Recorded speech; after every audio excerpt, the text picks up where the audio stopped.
What's up, my kings and queens above 18? Today we're going to be filming myself and a couple of guns in preparation for a very large AK match that happens once a year.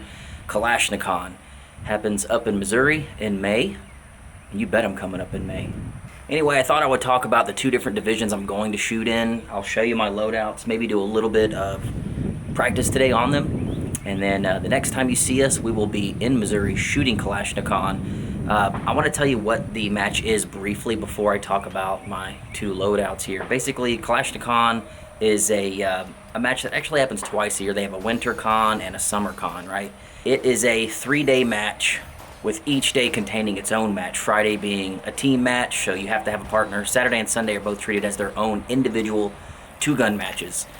And yes, this is a two-gun match, carbine and a pistol match. So what's really cool is since they treat each day like its own match, you can literally shoot a different gun every day and have a different division every day. I'm going to be shooting in two different divisions, and I want to show you those two guns now. The first division I definitely want to shoot in again was the division I took second place in last year. Light irons. This is 5.56 AKs and 5.45 AKs on iron sights. Everything has to be 30 round mags. All of the mags have to be retained. You can't leave any mags on the ground. That doesn't matter what, it doesn't matter what division you're in. Those are the rules.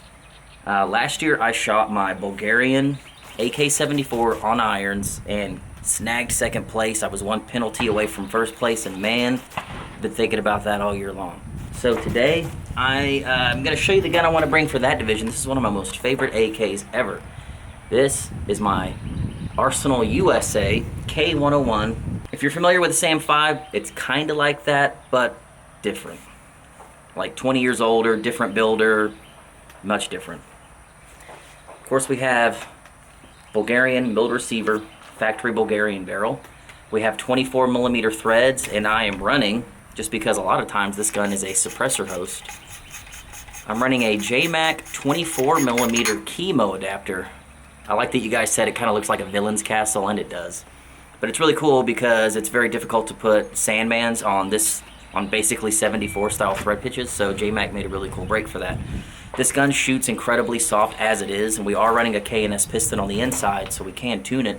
However, this gives me the capability to put a can on it, and so I really went back and forth about this match. Do I just take this off and put a dedicated brake? But honestly, don't really want to change it. It does shoot soft enough where I'm not really going to be saving myself any recoil. It basically has none. And we do have a decent little 360 brake there on the end. Right now I've just got the blast cone. Not only does it divert the blast forward, but it covers up and protects the threads on the rear. So that's cool. Probably won't be using this at the match because it's just going to add a little bit of recoil, but I'll leave that on there for now. Furniture on this thing is freaking standard, man. We have a milled set of Bakelite upper and lower handguards, a little bit of goon tape for some sort of traction on the bottom. I think this stuff looks sick, and because it's a milled receiver, options are limited. But I really like these Bakelite grips. They're some of the slimmest grips that you can possibly find for any AK. These things are very slim. They have no bolsters. I mean, they're totally flat, and they look sick. Running the factory safety, I actually tried to get one of my Krebs AKM safety levers to work in this thing, and it just wouldn't work. It has to do with how thick the receiver is and the little notch that you have to fit an AKM safety in. I just didn't really want to Dremel it too much, so I just bent this one away from the receiver, and it is perfect. And these milled AK safeties are freaking stout, like super tough safeties, so I didn't really want to change it. I've gotten so used to factory AK safeties. I really don't need the enhanced safeties anymore, but they're definitely a bonus. To not only match the handguards aesthetically, but it is a really good grip. I've got a Polish fatty Bakelite grip. This is a standard contour AK grip, so any AK that you buy new, it's typically going to have a grip that looks like this, that's shaped like this.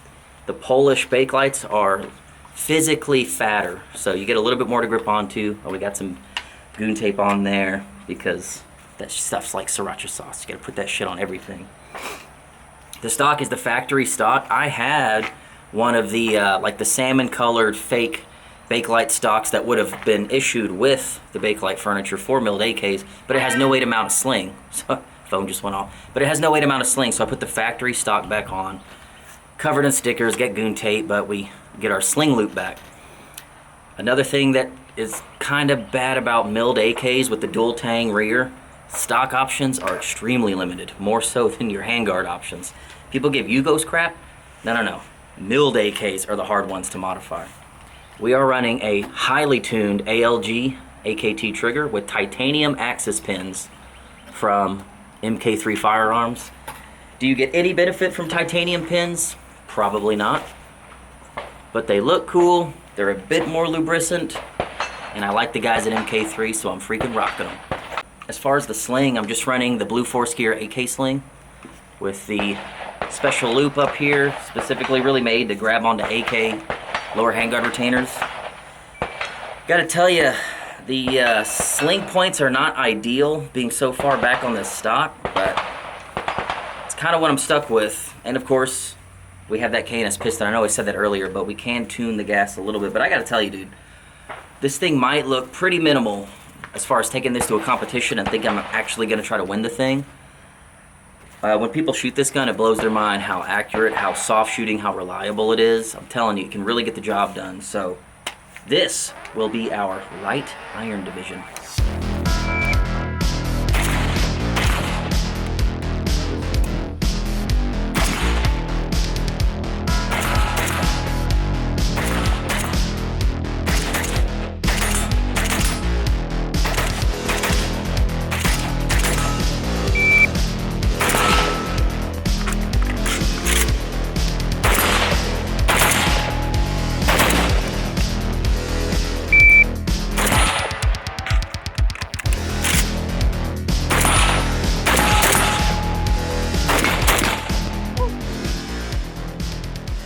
A new division I've never shot at Kalashnicon is one of the heavy divisions. So last year I not only shot the light iron division, but I also shot the light optic division. I ran my 106 with a red dot.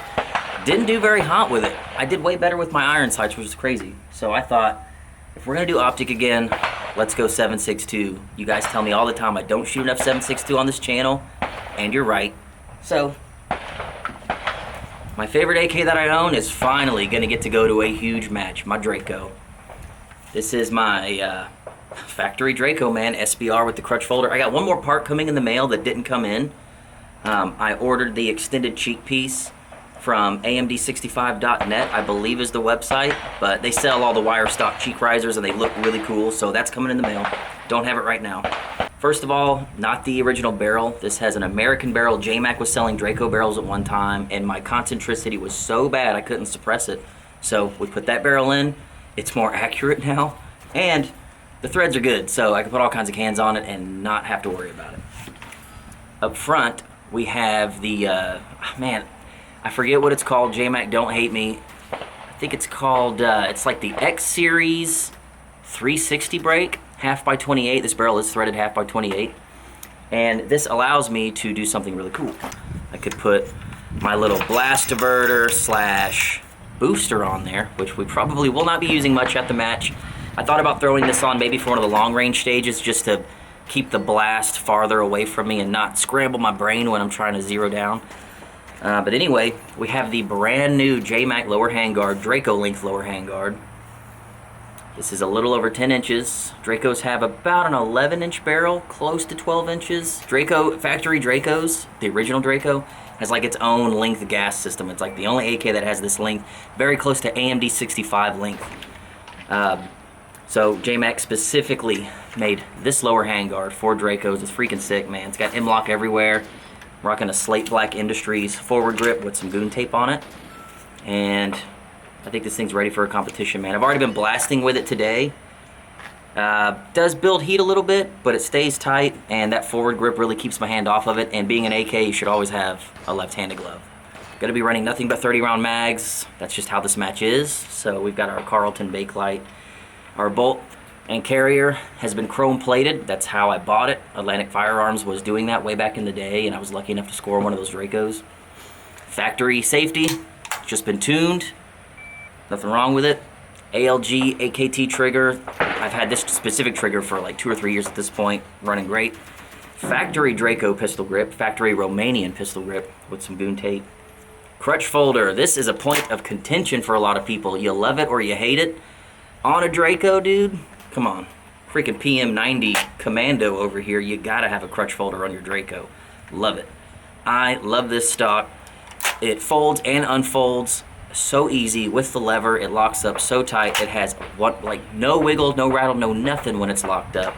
And it honestly is pretty comfortable, but we are gonna put that cheek piece on it. You'll probably see that in the next video. So for now, got a little bit of goon tape wrapped up on the wire here. Because we are shooting in the optic division, we've got the RS Regulate 301 forward biased. This Draco has an optic rail. No Draco comes with an optic rail. That had to be added, so that was really cool. I'm glad I did that. And it takes AKM optic mounts. It's not perfect, they sit a little high, but these AK builder rails on these Dracos kind of fall out that way, so you'll notice my optic could set a bit lower, but it's not too bad. If I run pistol slide rider optics like this SRO, it's not too bad. And that's what we have. SRO with a 1 MOA dot with a JagerWorks shield. On this gun, works really freaking well. And another Blue Force Gear AK sling. This is the special edition they made that has the leather adjustment tab. Pretty cool. Probably something I've never made a video on is the pistol that I bring to any match where I need a pistol. I have one competition pistol. I've had it for years. It's got pieces that are broken off of it, but man, it shoots like a Cadillac. And they weren't sold very long. This is the Rex Alpha. You guys know Rex pistols. Paul and Our Tactical has them on their channel all the time. They're made in Slovenia. At one time, KVAR was importing these things. At one time, I was sponsored by KVAR to be a sponsored competitive shooter. Didn't last long, but back then they hooked all their shooters up with Alpha pistols because they used to import them. And I still had it. It's honestly a really nice pistol for the money. The slide honestly feels like it's riding on ball bearings. From day one, I've always been a little amazed at how smooth this gun was. It kind of reminds me of like a full frame SIG competition pistol.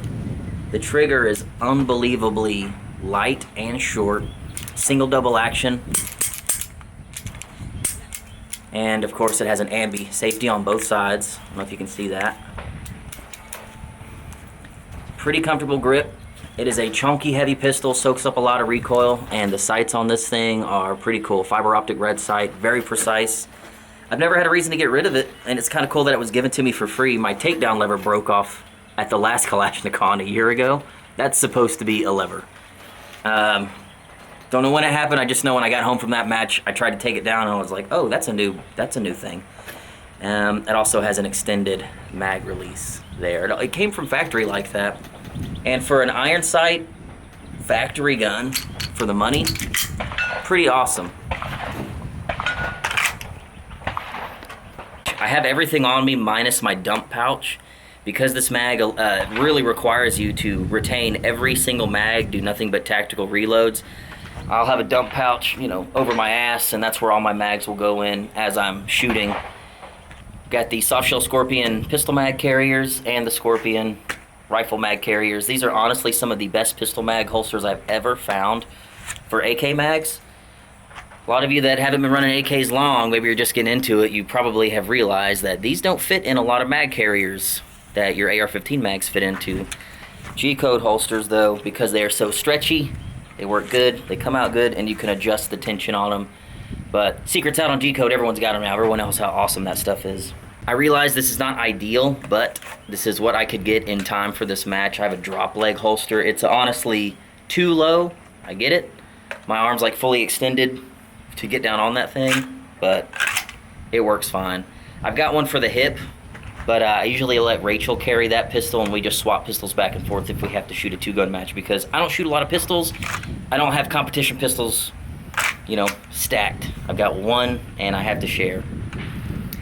This holster, I believe, is a Ghost holster. Honestly, KVAR gave me this holster years ago. Back when they were importing them, they were trying to get more gear in for these Rex pistols, because not a lot of people, you know, like no one was making stuff for these guns back in the States. Everything had to be imported. Once they stopped importing the pistols, The holsters never came in. So unfortunately, unless you have a custom holster made, they're extremely difficult to find for these pistols.